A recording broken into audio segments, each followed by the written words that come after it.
Welcome back. Today we will explore the life story of the American cowboy, Gary Cooper.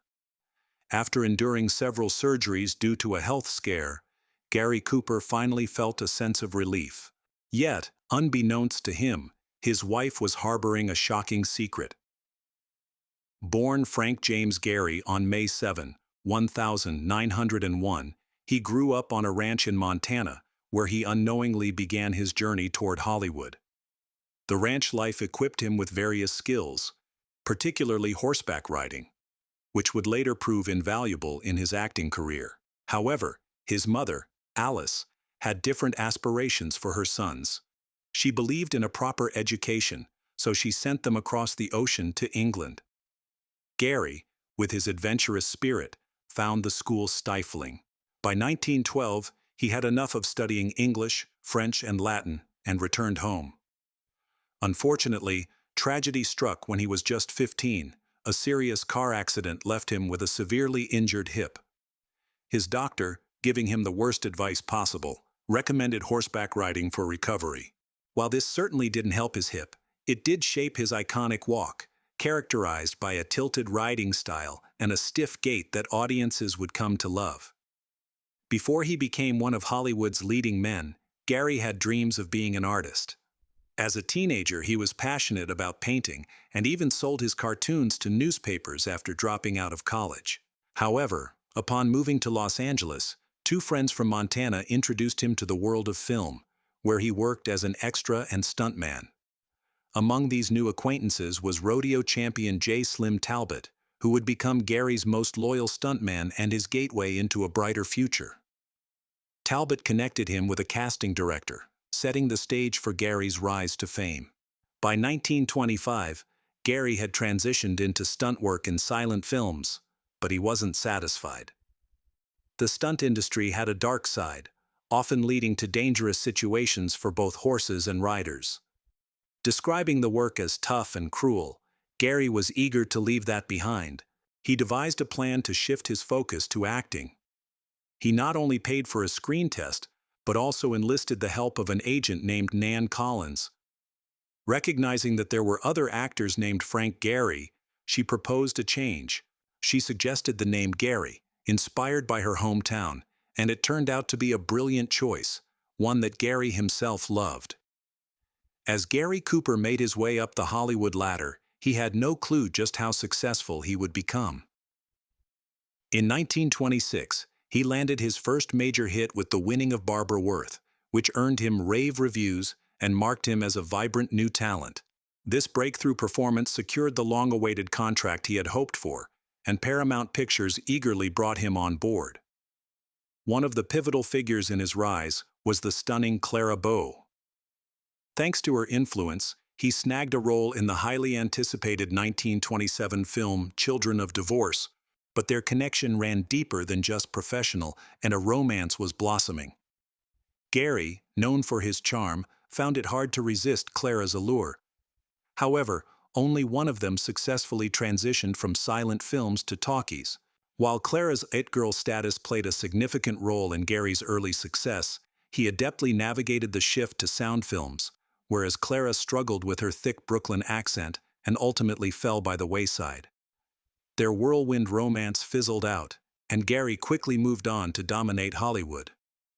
In 1929, while filming The Wolf Song, he embarked on one of his most tumultuous affairs with the passionate Mexican actress Lupe Vélez.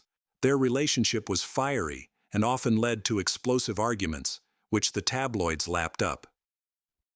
In one particularly memorable altercation, Lupe grabbed a knife and chased Gary, her anger escalating to the point where she accidentally cut him, necessitating stitches. This was just the beginning of a volatile relationship marked by drama. Gary didn't limit himself to Vélez, he also engaged with Hollywood legends like Marlene Dietrich and Carole Lombard. After 3 exhausting years, Gary realized that Lupe didn't fit into his life, especially since his mother disapproved of her. When they finally parted ways, Gary was worn out, yet Lupe wasn't one to let go easily. Having a history of violence, she made one last dramatic move. Just as Gary was about to board a train in Los Angeles, Lupe confronted him. Instead of a tearful farewell, she allegedly hurled insults at him, brandished a gun, and fired. Fortunately, she missed, and in the chaos, Gary ducked into a train car to escape. Reflecting on their tumultuous relationship, Gary later explained that Lupe's magnetic personality was hard to resist. He described her as someone who was full of energy and unpredictability, recalling how she would throw things on set if she felt it would make a point. Yet she firmly rejected being labeled as wild, insisting that she was simply being herself. In just 2 years, Gary Cooper managed to churn out an impressive 10 films, but it came at a steep price. The relentless pace took a toll on his health, leading him to lose 30 pounds and struggle with anemia and jaundice. Eventually, he fell into a deep depression. The stardom he had worked so hard to achieve felt isolating. In May 1931, Gary decided to leave Hollywood behind and journeyed from Algeria to Italy, where he planned to settle down. He found himself in the luxurious company of Countess Dorothy de Frasso at her villa in Rome. The Countess became his guide to European culture, introducing him to exquisite wines and culinary delights, while also teaching him the nuances of social etiquette among the elite. Yet, Gary's Italian adventure wasn't solely about upscale gatherings and art appreciation. He and Dorothy ventured to East Africa, where they explored Mount Kenya. On a hunting safari that lasted 10 weeks, Gary bagged over 60 animals, including 2 lions, antelopes, and a rhinoceros. However, the most thrilling part of this journey unfolded behind closed doors. The Countess, who was married, became more than just a friend. She and Gary embarked on a passionate affair. Their relationship flourished, even as Dorothy and her husband barely crossed paths. After a year of excitement abroad, Gary returned to his acting roots, but this time he was wiser. He landed a lucrative contract with Paramount, agreeing to star in only 2 films a year. He gained creative control over scripts and direction, along with a handsome salary of $4,000 a week. With this new arrangement, Gary found his footing once again. By 1933, he was poised for a significant change when he met 20-year-old Veronica Balfe at a party. Unlike his previous romantic interests, Veronica came from wealth but wasn't part of the Hollywood scene, nor was she married. To Gary, she represented the possibility of a lasting relationship.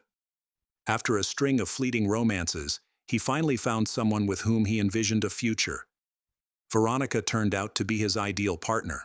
They shared a passion for outdoor activities like skiing and horseback riding, and she opened doors to New York's high society. In 1933, they tied the knot in a private ceremony, away from the media's gaze. With Veronica by his side, Gary felt rejuvenated, and his friends noticed a positive shift in his demeanor. As the 1930s unfolded, Gary embraced his role as a devoted husband. In 1937, he and Veronica welcomed their daughter, Maria Veronica Gary. He embraced fatherhood wholeheartedly, teaching Maria to ski and ride a bike, and the family enjoyed many outdoor adventures together. While his personal life flourished, Gary was about to make a significant misstep in his professional journey. Not many people realize that Gary Cooper was originally the top choice for the iconic role of Rhett Butler in the classic film Gone with the Wind. He certainly had the rugged charm and sophistication needed for the character, but when the offer came, his reaction was unexpected. Gary flat out refused the role, convinced that the film would be a colossal failure. He even remarked that he was relieved it would be Clark Gable, not him, who would face the fallout from what he predicted would be the biggest flop in Hollywood history. History proved him wrong, as Gone with the Wind went on to win the Academy Award for Best Picture, leaving Gary to ponder what could have been. Yet fate had other plans for him, leading to a significant scandal in his life. Gary's marriage to Veronica seemed stable until an infamous actress entered the picture. When Ingrid Bergman took over the lead role in the 1942 film For Whom the Bell Tolls, Gary was on board. The chemistry between them was undeniable, and their passionate scenes were nothing short of electrifying. However, their connection quickly spilled off the screen. Gary, who had previously tried to stay faithful, found himself drawn back into his old playboy habits. Their affair was intense, but Ingrid was no naive romantic. She was just as experienced in matters of the heart. In fact, Gary later reflected on their relationship, lamenting that while Ingrid loved him deeply, once filming wrapped up, he couldn't even reach her on the phone. He had been outplayed. Gary's days of loyalty were officially over. In 1948, he began an affair with Patricia Neal during the filming of The Fountainhead. Despite his efforts to keep it under wraps, Hollywood's gossip mill quickly caught wind of the scandal, which nearly shattered his family. When the truth came out, Veronica confronted him, hoping for honesty. Gary admitted to his betrayal but showed no intention of ending his relationship with Neal. Instead of breaking things off, he continued the affair, creating a chasm in his marriage that seemed insurmountable. Ultimately, the couple separated in 1951.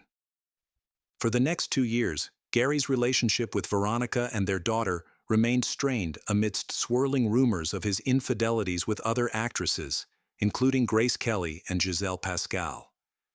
Despite the turmoil, Veronica still held on to hope for their marriage, welcoming him back home in 1953. However, Gary's tumultuous personal life was compounded by health issues during the 1950s, as he struggled with ulcers and hernias, leading to multiple surgeries. Upon returning to his wife, he resolved to change his ways and mend the broken pieces of his life. When Gary Cooper visited the Vatican, he arranged a private meeting with the Pope, hoping to embrace Catholicism and leave behind his past mistakes. He felt that a bit of faith could only benefit him. Throughout his life, he grappled with romantic relationships, but one bond stood out: his friendship with writer Ernest Hemingway. This duo was an unlikely pair, given their contrasting personalities. Hemingway was a free-spirited drinker, boisterous and always ready for a brawl, while Gary was more introverted, keeping his struggles hidden and even avoiding reading. Despite these differences, their friendship thrived for 2 decades, creating a unique balance. In 1960, Gary's health took a serious downturn when doctors diagnosed him with prostate cancer, which soon spread to his lungs and bones. Strangely, Gary remained unaware of the grim reality. His wife, Veronica, chose to keep his condition a secret from him after receiving the news. As Gary fought his illness, Hemingway battled his own mental demons.